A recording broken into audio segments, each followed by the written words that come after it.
Actually, ang ganda nga, ang ganda nga nung content ni ni Banat Bay patungkol diyan eh. Gusto ko lang na na pasadahan natin ng konti para makita nyo yung pagkaka-connect noong idea natin at yung idea ni Banat. Pakinggan nyo. Mga kababayan, bakit parang gigil na gigil si Tito Sotto sa impeachment? Gusto raw pahirapan? O gusto talagang pabilisin lang? Tanong lang po, mas magaling ba ang isang komedyanteng naging artista at politiko kaysa sa 15? Take note, hindi po isa, 15 maestrado ng Supreme Court na nagkaisa sa desisyon. Ito. Judicial, ito. Ako para sa akin, napakalabo nun. Hindi pa pwede. Kasi merong Supreme Court Merong justice system sa atin. Sila ang mag-i-interpret ng konstitusyon. Ngayon, tanong, ang impeachment ba ay nasa konstitusyon? Di ba oo? So dapat sila magsasabi, ito ang interpretasyon niyan. Hindi kayo. Kayo gumagawa. Kasi para bagang sinasabi ni Sotto dito, parang gumawa ng bagong rules itong Supreme Court. Hindi ho, luma na ito. Kaya nga kung titignan ninyo yung decision ng Supreme Which is true luma na talaga yun. Yun nga yung nirereklamo nung mga congressman Do you remember? Si Marcoleta. Yun yung nirereklamo ni Marcoleta. It is in the rules na dapat makatanggap kami. Lahat kami makatanggap ng reklamo, makatanggap ng grounds, nung kung ano man. Pero hindi Yung mga oposisyon, hindi na nga nakatanggap. Pumirma na silang lahat, tapos pinush na nila. Di ba?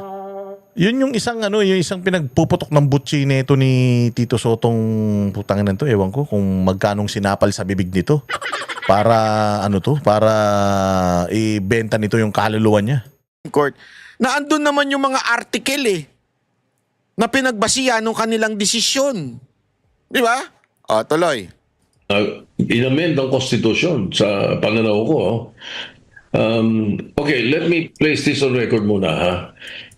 So far, as of last night, I've seen snippets of the decision.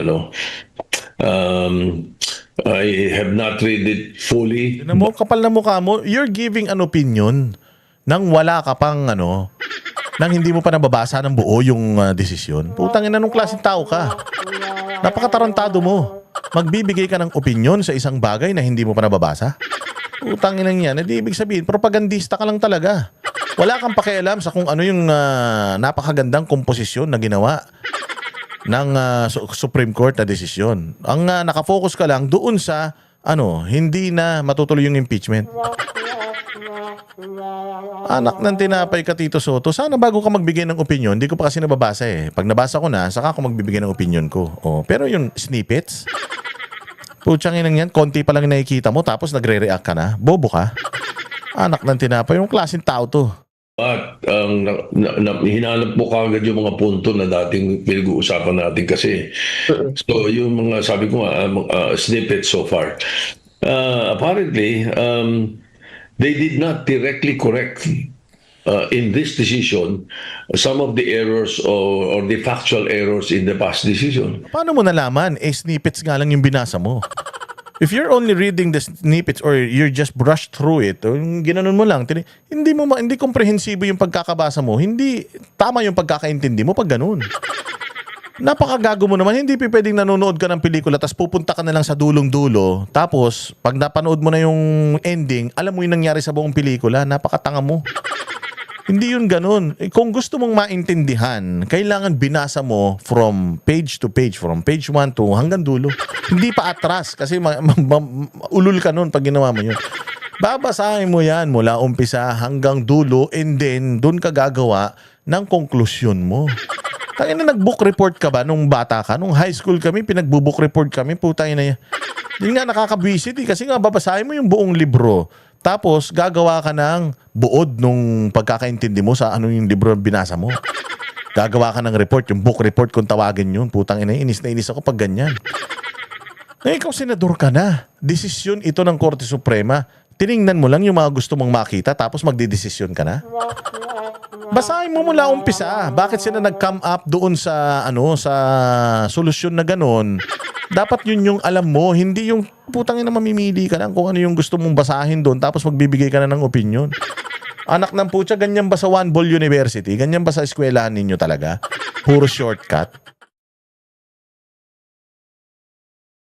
Hindi nila binanggit dito or hindi nila kinorek. So it stands therefore yung mga factual errors na yun. No? And then, yun nga, binago Binago nila yung, parang nilang binago yung mode ng pag-i-impeach.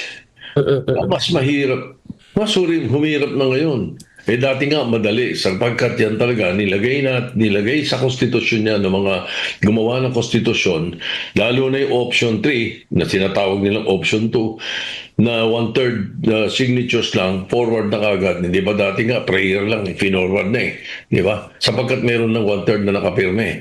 Because kaya nilagay yan para sa isang opisyal, impeachable officer na hindi ginagawa ang trabaho niya o merong maling ginagawa sa trabaho niya o nakakaperwisyo sa bansa, nakakaperwisyo sa ginagawa niya para sa tao, ay pwede. Ganito pa rin kaya ang tono ni Soto kung kay BBM na?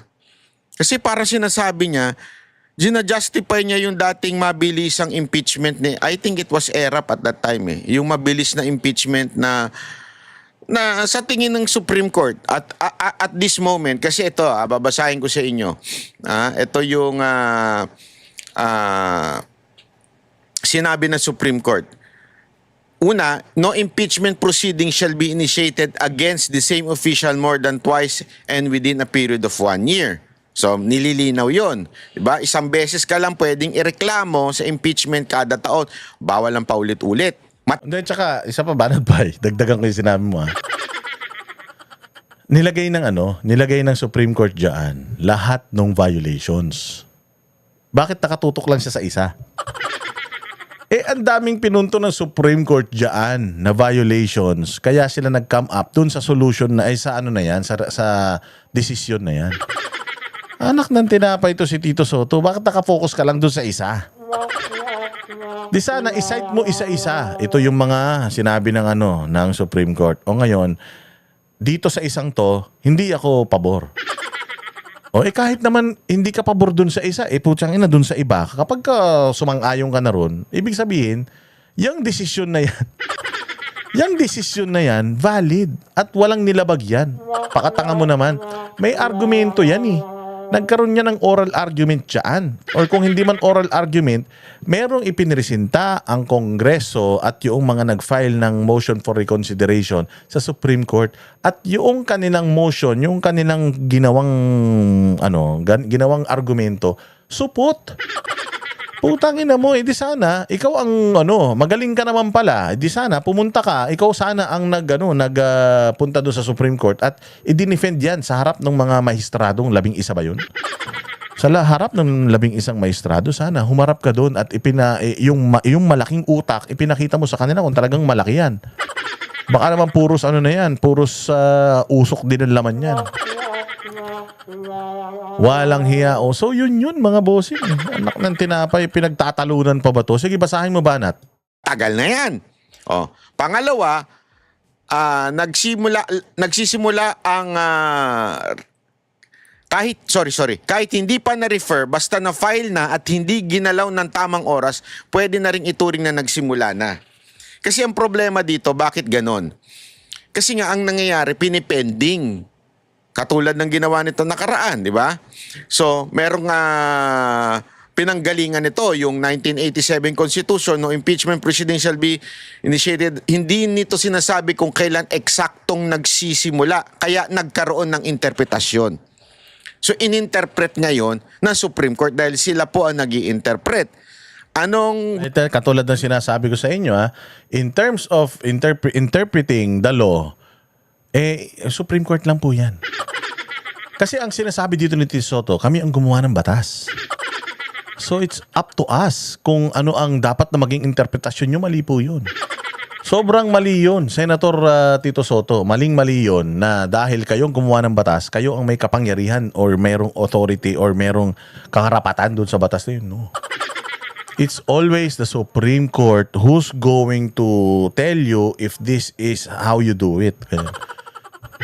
Oo, yung Korte Suprema mag-interpret ng batas. Yung mga bobong batas na ginawa ninyo, yung Supreme Court yung Supreme Court ang mag-i-interpret nun. Yung mga tatangatangang yung mga anong tawag yun? Yung mga nasa batas, meron mga yan yung mga rules diyan sa batas na yan. Oo, Supreme Court ang magsasabi kung ito bang mga na to. Nakalimutan ko kung anong tawag doon, sa dulo na ng dila ko. But anyways, ang bottom line is, it's always the Supreme Court who's going to tell you if it's just or unjust. The Supreme Court is the only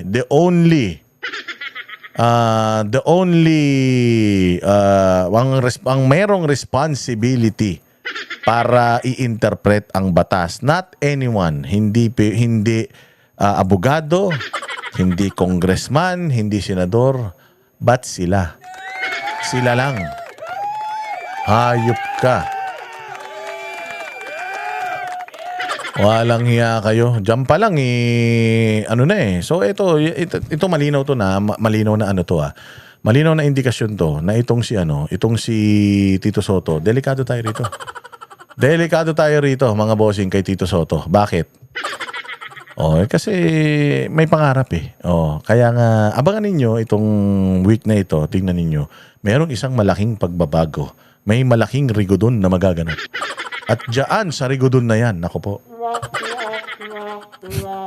Dyan sa rigodon na yan, sigurado ako, 1,000 isang tuwa, buong bansa, Itbulaga. Mabubulaga kayo talaga. Ayan, kita-kita tayo ulit mga bossing sa susunod na vlog. Mabuhay kayo. Mag-follow po kayo at mag-comment at mag-share ng ating mga content. Mabuhay ang Bayang Pilipinas. Huwag tayong titigil.